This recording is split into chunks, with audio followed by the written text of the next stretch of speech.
जय श्री राम दोस्तों। 22 जनवरी 2024 को अयोध्या में राम मंदिर का उद्घाटन हो चुका है और इसी दिन रामलला मूर्ति की प्राण प्रतिष्ठा भी हो चुकी है। यदि आप अयोध्या जा रहे हैं तो यहाँ पर राम जन्मभूमि मंदिर को देखने के अलावा और भी कई महत्वपूर्ण स्थलों पर घूमना न भूलें। सप्तपुरियों में से एक अयोध्या हिंदू, जैन, बौद्ध और सिख समुदाय के लिए बहुत ही महत्वपूर्ण धार्मिक स्थल है। अगर आप भी इस जगह अपनी फैमिली के साथ आने की प्लान कर रहे हैं या अकेले आने की सोच रहे हैं तो ये वीडियो आपके बहुत काम आने वाला है। दोस्तों, मैं इस वीडियो में आपको बताऊंगा अयोध्या कैसे पहुँचे, कहाँ घूमें, कहाँ रहें, कुल खर्चा कितना आएगा, मैं ये संपूर्ण जानकारी आपको दूंगा। तो बिना स्किप किए आप ये वीडियो देखें। मैं आपको स्टेप बाय स्टेप आपको फुल इन्फॉर्मेशन दूंगा। दोस्तों, आज मेरे साथ घूमिए दिव्य और भव्य अयोध्या।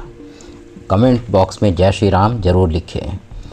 हमारी संस्कृति और सभ्यता में अयोध्या हमेशा ही पूजनीय और आज तो अयोध्या एक नए स्वरूप में आपको देखने को मिलेगी। लगभग 550 वर्ष के इंतजार के बाद प्रभु श्री राम जी का भव्य और दिव्य मंदिर बन चुका है। देश ही नहीं विदेशों से भी लाखों भक्त प्रभु श्री राम जी के दर्शन करने अयोध्या आ रहे हैं। यहाँ के दिव्य नज़ारे और भव्य स्वरूप आपको भक्ति में सरोवर कर देगा।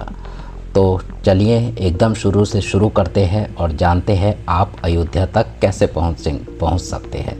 सबसे पहले बात करते हैं ट्रेन की। यहाँ तक आने के लिए सबसे सस्ता और अच्छा तरीका रहता है। अयोध्या में 2 प्रमुख स्टेशन हैं, अयोध्या कैंट और अयोध्या धाम रेलवे स्टेशन। दोस्तों, अयोध्या धाम हाईटेक रेलवे स्टेशन है जो अभी अभी अपने भव्य और विशाल स्वरूप में बना है, जिसे राम मंदिर की थीम पर ही बनाया गया है, जो राम मंदिर से मात्र 1 किलोमीटर की दूरी पर स्थित है। यहाँ तक आपको हर प्रमुख स्टेशन से डायरेक्ट ट्रेन मिल जाती है। वहीं बहुत सी ट्रेन अयोध्या कैंट तक ही आती है। अयोध्या कैंट रेलवे स्टेशन यहाँ से 10 किलोमीटर की दूरी पर स्थित है। अयोध्या कैंट रेलवे स्टेशन से आप ऑटो, ई रिक्शा या इलेक्ट्रिक बस के द्वारा 30 से 40 रुपये का किराया देकर यहाँ तक आराम से पहुँच सकते हैं।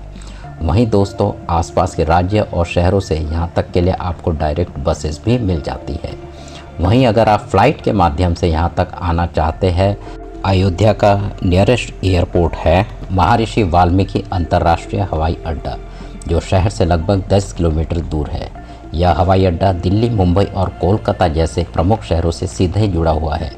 यदि आप सीधे अयोध्या नहीं आ पाते हैं तो आप लखनऊ, प्रयागराज या वाराणसी के हवाई अड्डों पर उतरकर सड़क मार्ग से भी अयोध्या पहुंच सकते हैं।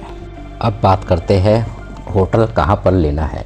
अयोध्या में रुकने के लिए आपके पास होटल, धर्मशाला, होम स्टे और सरकारी गेस्ट हाउस के विकल्प होते हैं, जिनमें बजट और सुविधाओं के अनुसार विभिन्न प्रकार के आवास उपलब्ध है। धर्मशालाएं सस्ती होती है और इनमें कमरे उपलब्ध होते हैं। होम स्टे और सरकारी गेस्ट हाउस भी एक विकल्प है, जबकि कुछ जगहों पर टेंट सिटी भी स्थापित की गई है। श्री राम लला सदन जैसी कई धर्मशालाएं हैं जो कम किराए पर कमरे उपलब्ध कराती है, जैसे 100 रुपये से 150 रुपये में। स्थानीय लोग अपने घरों में होम स्टे भी उपलब्ध कराते हैं। तुलसी पार्क, यह राम मंदिर के पास एक मुफ्त रहने की जगह है जहां लोग रात में आराम करते हैं। अयोध्या के अंदर घूमने के लिए ई रिक्शा या ऑटो का उपयोग करें, क्योंकि शहर में भीड़ होती है। दोस्तों, अगर आप सुबह 8 से 9 बजे तक अयोध्या आ जाते हैं तो आप एक ही दिन में सभी मंदिरों के दर्शन करने के बाद शाम को अपने घर के लिए वापसी कर सकते हैं। तो आपको यहाँ पर होटल लेने की भी कोई ज़रूरत नहीं पड़ेगी। तो चलिए अब जानते हैं अयोध्या में दर्शन और घूमने का सही तरीका क्या है, जिससे आप बहुत ही कम समय में और सही से सभी प्लेसेस को आराम से कवर कर लें। दोस्तों, हम लोग सबसे पहले चलेंगे राम की पैड़ी सरयू घाट पर स्नान करने के लिए, जो अयोध्या धाम रेलवे स्टेशन से लगभग 2 किलोमीटर की दूरी पर स्थित है। यहाँ आप रिक्शा से पहुँच सकते हैं। आप आ जाइए लता मंगेशकर चौक के पास से। यह चौराहा रामपथ, धर्मपथ, नया घाट और राम की पैड़ी को जोड़ता है। इसी चौराहे पर विशाल वीणा स्थापित है, जो स्वर्ग कोकिला लता मंगेशकर जी को समर्पित है। इसी चौक के पास में धर्मपथ सूर्य स्तंभ भी स्थापित है, जो यहाँ की भव्यता और दिव्यता को भी दर्शाता है। दोस्तों, लता मंगेशकर चौक के सामने ही राम की पैड़ी स्थित है। राम की पैड़ी बहुत ही पवित्र स्थान है। यहाँ पर विश्व विख्यात दीप उत्सव होता है। साथ ही यहाँ का लेज़र शो भी बहुत ही ज़्यादा फेमस है। आप आराम से यहाँ पर स्नान कर सकते हैं। वहीं इसके सामने ही लक्ष्मण घाट भी बना हुआ है। यहाँ पर आप सरयू जी में स्नान करना चाहे तो यहाँ भी स्नान कर सकते हैं। इसके अलावा यहाँ से कुछ ही दूरी पर नया घाट भी बना हुआ है। बहुत से लोग नए घाट पर भी स्नान करते हैं। अगर मन चाहे तो आप नौका विहार भी कर सकते हैं। इसका एक्सपीरियंस भी बहुत ही ज़्यादा खास रहता है। स्नान के बाद में अब हम लोग चलेंगे राम की पैड़ी पर स्थित श्री नागेश्वर महादेव जी के दर्शन करने के लिए। दोस्तों, ये महादेव जी का बहुत ही प्राचीन और अलौकिक स्थान है। ऐसी मान्यता है कि सरयू जी में स्नान करने के बाद में यहाँ पर दर्शन करने से आपकी सभी मनोकामनाएं पूरी होती है। बहुत ही प्यारा और भव्य मंदिर बना हुआ है। आप यहाँ पर दर्शन करने ज़रूर आइए। यहाँ पर दर्शन करने के बाद दोस्तों आप फिर से लता मंगेशकर चौक के पास आ जाइए। फिर वहाँ से ई रिक्शे में 10 रुपये का किराया देकर राम जी के सेनापति हनुमान जी के गढ़ हनुमानगढ़ पहुँच जाइए। ऐसी मान्यता है प्रभु श्री राम जी के दर्शन करने से पहले आपको हनुमान जी के दर्शन करने चाहिए, तभी आपकी यह पावन यात्रा सफल मानी जाती है। मंदिर के बाहर ही बहुत से प्रसाद और फूल माला की दुकानें हैं। यहाँ पर आप प्रसाद लेकर अपने जूते चप्पल और सारा सामान रख सकते हैं। फिर आप 76 सीढ़ियाँ चढ़कर मुख्य मंदिर में आ जाएंगे। यहाँ पर आप हनुमान जी के दर्शन कर आशीर्वाद प्राप्त कर सकते हैं। दोस्तों, यह हनुमान जी का बहुत ही अलौकिक और दिव्य मंदिर है।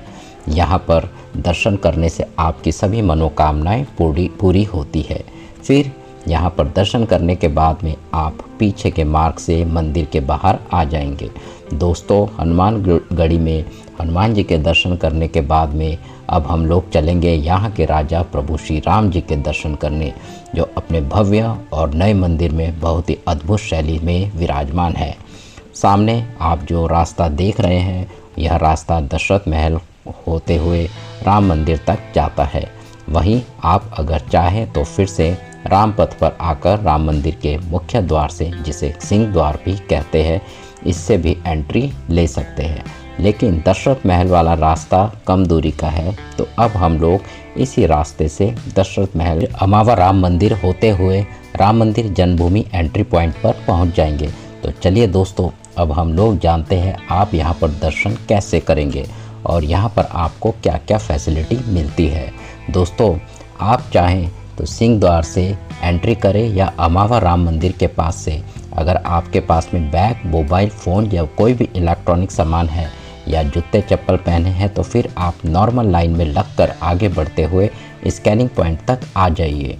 यहाँ पर आपका सभी सामान स्कैन किया जाता है और फिर बाद में लॉकर एरिया एंट्री पर आपको जाना है। दोस्तों, अगर आपके पास में कोई भी सामान नहीं है, साथ ही साथ आप जूता चप्पल भी पहने नहीं हैं, तो आप फास्ट ट्रैक लेन में एंट्री कर सकते हैं।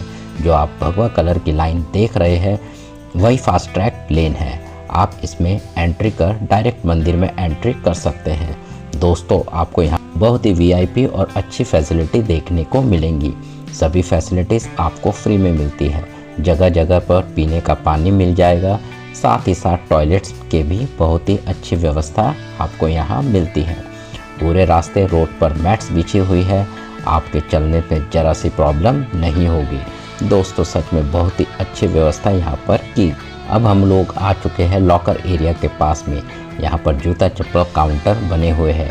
आप यहाँ पर अपने जूता चप्पल जमा कर टोकन ले लीजिए और फिर लाइन में लगकर लॉकर में अपना सारा सामान जमा कर दीजिए। आपके सामान की रसीद और चाबी आपको ही दी जाती है। तो सारा सामान जमा करने के बाद में अब हम लोग चलेंगे प्रभु श्री राम जी के दर्शन करने। लाइन में लगकर आगे बढ़ते हुए अब हम लोग मंदिर प्रांगण में आ जाएंगे। दोस्तों, मंदिर की दिव्यता और भव्यता देखकर आप दंग रह जाएंगे। सच में बहुत ही प्यारा और अलौकिक मंदिर बना हुआ है, जिसकी खूबसूरत मूर्ति और दिव्यता में शब्दों में बयान नहीं करा जा सकता। जैसे ही आप सीढ़ियाँ चढ़कर मुख्य मंदिर में प्रवेश करेंगे, दूर से ही आपको प्रभु श्री राम जी के दर्शन मिल जाएंगे। फिर आप आगे बढ़ते हुए गर्भगृह के पास में जाकर प्रभु श्री राम जी के बहुत ही अलौकिक और दिव्य दर्शन प्राप्त कर सकते हैं। यहाँ पर प्रभु श्री राम 5 वर्ष के स्वरूप में विराजमान है। रामलला की दिव्य मुस्कान और स्वरूप को देखकर आपके मन गदगद हो जाएगा। दोस्तों, सच में बहुत ही प्यारी और मधुर मुस्कान है, जिसे देखकर आपको बहुत ही शांति और सुकून मिलेगा। दर्शन करने के बाद अब हम लोग मंदिर प्रांगण से बाहर आकर लॉकर से सारा सामान, जूता चप्पल लेने के बाद में अब हम लोग फिर से एकदम बाहर आ जाएंगे। अगर आपके पास में कोई भी सामान नहीं है तो आप मान के चलिए 20 से 30 मिनट के में दर्शन करने के बाद आप वापस बाहर आ जाएंगे। जो भी आपका एक्स्ट्रा टाइम लगेगा वो आपके लॉकर में सामान जमा करने और निकालने में लगता है। या अगर आप वीकेंड या हॉलीडेज फेस्टिवल टाइम पर आते हैं तो यहाँ पर आपको अच्छी खासी भीड़ मिल सकती है। अगर आप शाम को यहाँ दर्शन करने आते हैं तो लाइट्स में तो यहाँ की खूबसूरती बयां ही नहीं करी जा सकती। दोस्तों, अगर टाइमिंग की बात करें तो भगवान राम के दर्शन करने की टाइमिंग सुबह 6 बजे से लेकर रात 10 बजे तक है। भगवान राम दोपहर 12 से 2:30 बजे तक दिन में आराम करते हैं, तो उस दौरान दर्शन नहीं किए जा सकते। यहाँ पर दर्शन के बाद में अब हम लोग चलेंगे दशरथ महल में दर्शन करने के लिए, जो हनुमानगढ़ी के साइड में स्थित है। दशरथ महल भी बहुत ही प्राचीन और दिव्य स्थान है। यहाँ पर आप पूरे राम दरबार के बहुत ही अद्भुत और अलौकिक दर्शन प्राप्त कर सकते हैं। दोस्तों, आप यहाँ पर कुछ देर बैठकर राम धुन को ज़रूर गुनगुनाएं। यहाँ पर आपको बहुत ही ज़्यादा अच्छा लगेगा। यहाँ पर दर्शन करने के बाद में अब हम लोग कनक भवन जाएंगे, जो कि 100 मीटर की दूरी पर स्थित है। दोस्तों, कनक भवन की भव्यता देखते ही बनती है। स्वर्ण के समान बहुत ही प्यारा सा महल बना हुआ है। यह प्यारा सा महल माता सीता और राम जी का निजी महल था। इस प्यारे से भवन में प्रवेश कर आप विशाल प्रांगण में आ जाएंगे। सामने ही मुख्य मंदिर बना हुआ है। यहाँ पर माता सीता और प्रभु श्री राम जी के अद्भुत और अलौकिक दर्शन कर आशीर्वाद प्राप्त कर सकते हैं। आप यहाँ पर कुछ देर ज़रूर बैठिए, आपको यहाँ पर बैठकर बहुत ही अच्छा लगेगा। साथ ही साथ शाम को लाइट्स में इसकी भव्यता में 4 चांद लग जाते हैं। आप शाम को यहाँ पर दर्शन करने आ सकते हैं। कनक भवन प्रांगण में श्री लाल दरबार मंदिर और श्री कनकेश्वर महादेव मंदिर भी स्थापित है। आप यहाँ पर दर्शन और आशीर्वाद प्राप्त कर सकते हैं। यह भी स्थान बहुत ही ज़्यादा प्राचीन और अलौकिक है। आप यहाँ पर दर्शन जरूर करें। दोस्तों, अयोध्या में आप इन सभी प्लेसेस के अलावा रामदास छावनी, तुलसी स्मारक, जैन मंदिर और भी बहुत से प्रमुख मंदिर हैं, यहाँ पर आप दर्शन कर सकते हैं। तो चलिए अब हम लोग बात करते हैं यहाँ पर खाने पीने की कैसी व्यवस्था है। दोस्तों, पूरे अयोध्या में जगह जगह आपको विशाल भंडारे मिल जाएंगे।